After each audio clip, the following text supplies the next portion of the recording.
This is the Apogee Instruments oxygen sensor. And unlike most of our sensors, this sensor is user calibrated.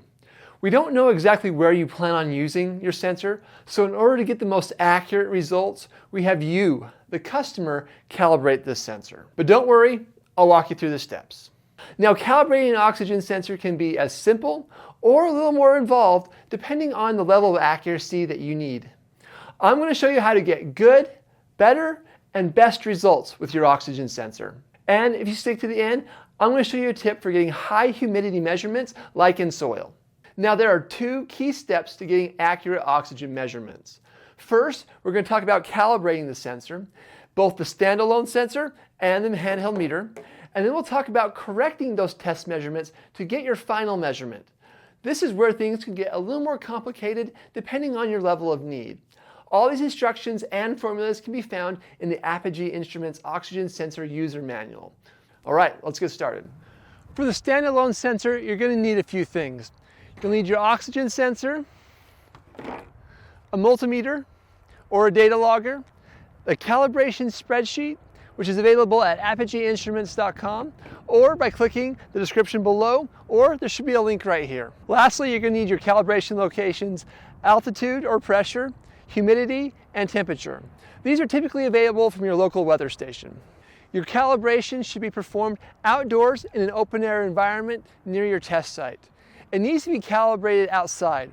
Whether you're at sea level or on top of Mount Everest, the oxygen concentration will be the same. It's always going to be 20.95%.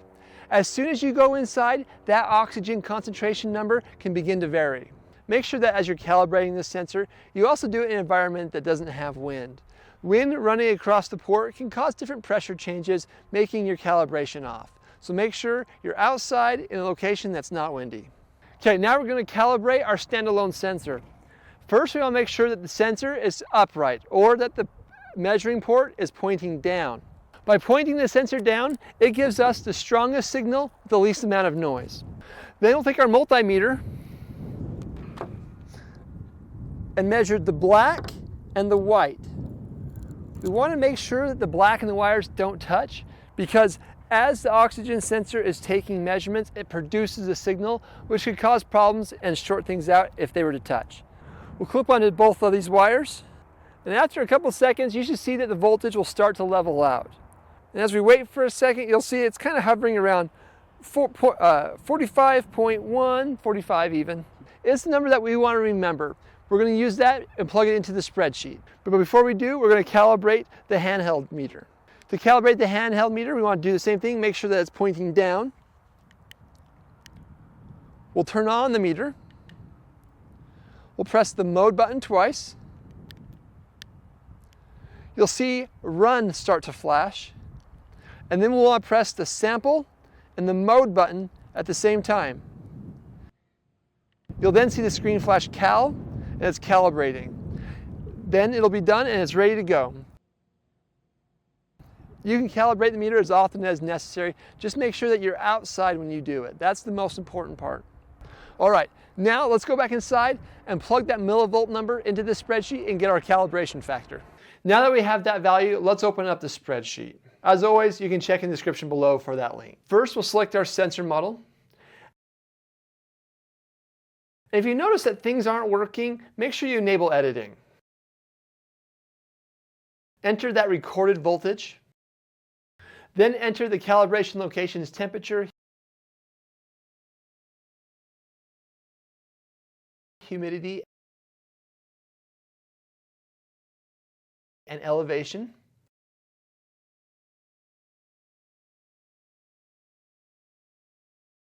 Then at the bottom, it'll give you that multiplier and the offset. You can use this sample info section to make environmental corrections to data points that you had previously taken. Your sensor is now calibrated, and now you have a basic linear equation to begin taking measurement of relative oxygen concentration. This will provide good relative oxygen concentration data. Now for better data. Now, if you take the sensor outside and measure the oxygen outside, you should see a straight line because it's always going to be 20.95. The problem is, if you actually did that, you'd start to see these waves start to occur. and that's going to come from the barometric pressure. The concentration is still 20.95%. The difference is the amount of air is changing. So we need to account for the barometric pressure.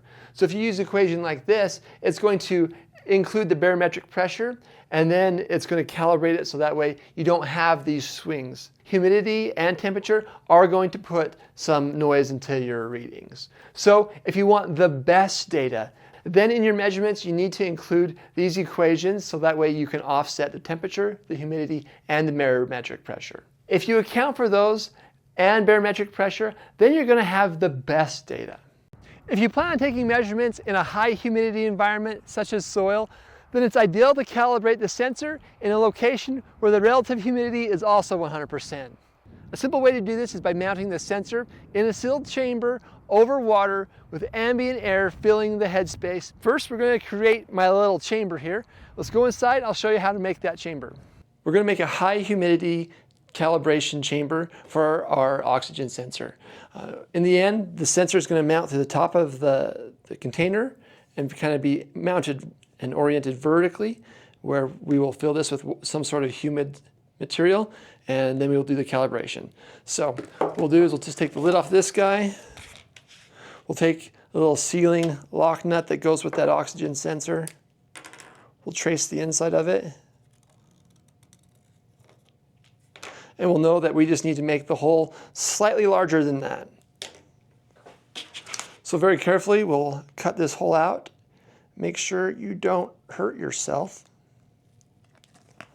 because that would be bad, as always. We want to make sure this hole is as close to round as we can, because we don't want air pressure to get out or humidity to get out, or air pressure. I guess air pressure getting in isn't too bad if we're outside. But really, we just want to keep that humidity as high as we can get it. So we will cut this center part out. And there's always a chance that we might have to go and make it a little bit bigger. Test fit the sensor. Yeah, that'll work. So it's nice. It's tight, but we want it to be tight. So we'll take that. Put our sealing ring above that.